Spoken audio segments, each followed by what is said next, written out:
Muito bem, pessoal. Nessa última parte, falar do espírito de profecia. Isso é uma parte muito importante para a gente da Igreja Adventista que está pregando a mensagem do Evangelho, as três mensagens angélicas. A gente tem essa luz, nós entendemos assim, né, a luz do espírito de profecia que nos ajuda a compreender o texto bíblico.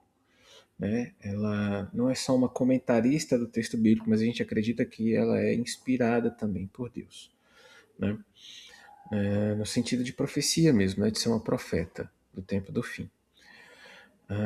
Mas as verdades que Ellen White traz, elas são muito importantes, mas elas não podem substituir a Bíblia. O uso do espírito de profecia no sermão tem que ser de maneira muito cuidadosa, para a gente, ela é meio importante para ser usado, mas a gente tem que tomar cuidado. Tá? Se a gente vai usar o espírito de profecia, a gente tem que lembrar que a Bíblia é a regra suprema de fé e prática. Tá? Quando a gente for falar de algum princípio de vida, a gente vai falar assim: a Bíblia nos diz, a Bíblia falou, a Bíblia ensinou. E Ellen White também traz mais isso, né? E nos Espíritos de Profecia traz mais isso. Às vezes, a gente vê muitos irmãos, na hora de pregar, falando assim: mas a nossa irmã White, o Espírito de Profecia fala, o Espírito de Profecia diz, a pena inspirada diz. E a gente deixa a Bíblia para trás. Isso tá errado. Ao meu ver, particularmente eu, Rodrigo, não sou especialista em teologia, não sou especialista, não sou formado em teologia, enfim. Mas eu, na minha prática, entendo que a Bíblia é suficiente para todos nós. Temos a luz do Espírito de Profecia, mas a Bíblia é suficiente. O Espírito de Profecia não substitui as Escrituras. O dom profético aponta para a centralidade da Bíblia. Então, se eu vou usar uma citação de Ellen White, é uma citação que pode trazer luz, como a gente falou do textual, é algo que vai trazer luz ao texto bíblico, que vai ajudar a entender o texto bíblico, ajudar a aplicar o texto bíblico. Mas o foco do meu sermão é a Bíblia.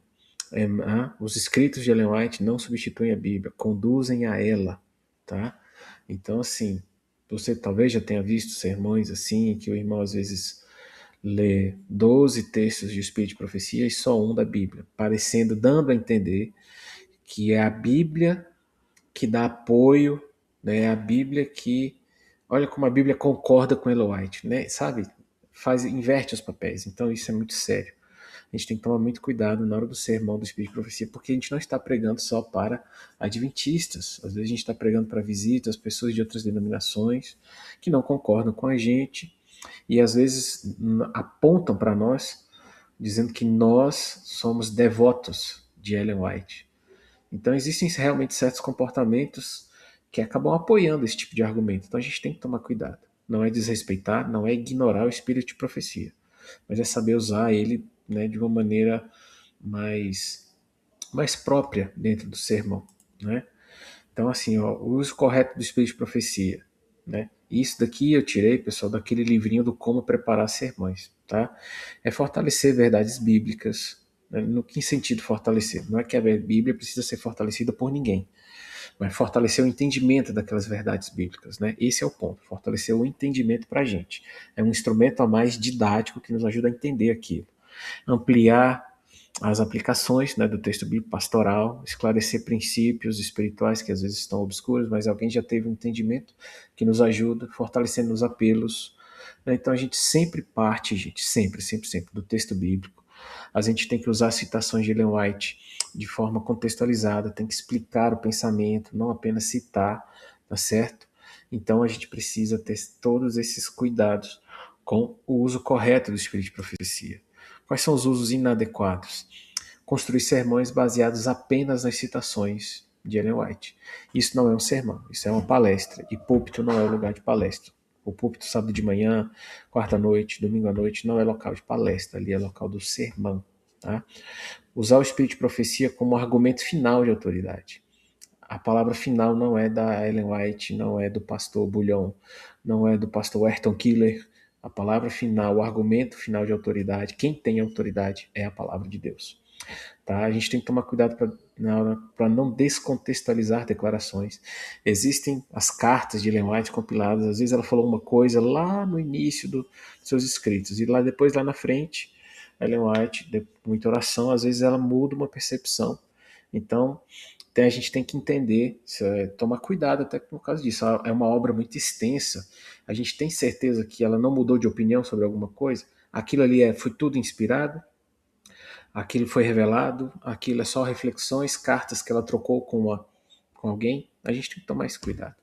Né? Então a gente não pode substituir a exegese bíblica, lembra? A exegese da aula 1, o que o texto está dizendo, por compilações de citações de Ellen White. Tá certo?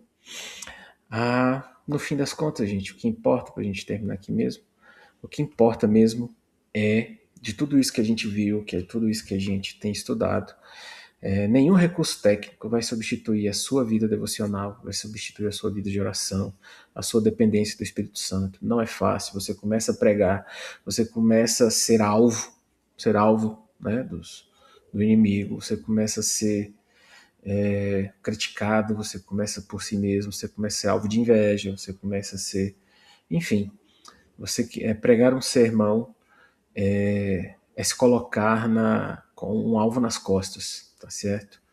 E a sua autoridade não vai nascer do púlpito, não vai nascer do seu talento, a autoridade sua como pregador não vai nascer, né, da sua experiência, nada disso. A sua autoridade nasce de vida transformada, tá? Então é isso. Semanalmente eu vou pregar daqui a um mês. Vida de oração, de estudo e tudo mais. Nem sei quando eu vou pregar. Continua na sua vida de oração, continua, né, na dependência do Espírito Santo na sua vida devocional. Como eu disse, não é fácil, a gente tem rotina que às vezes puxa a gente para cá, puxa a gente para lá, família, trabalho, problemas, enfim. A gente não pode desistir. Mas eu espero sinceramente, de coração, que todos vocês que assistiram às aulas, essa mini oficina, né, de 4 encontros sobre como preparar sermão, que vocês se sintam motivados, que vocês esbocem o primeiro sermão, vocês me procurem se precisarem de ajuda, tá bom? E que eu quero ver todo mundo pregando pelo menos um sermão na igreja esse ano. A gente tem os domingos, a gente vai ter as quartas-feiras, né? Pequenos grupos, não importa. Mas o que importa é que você se sinta motivado a estudar cada vez mais a Bíblia, ter uma vida de oração e esteja à disposição de Deus para pregar o Evangelho, tá certo? Então é isso, pessoal. Um abração, fique com Deus e a gente se vê numa próxima oficina.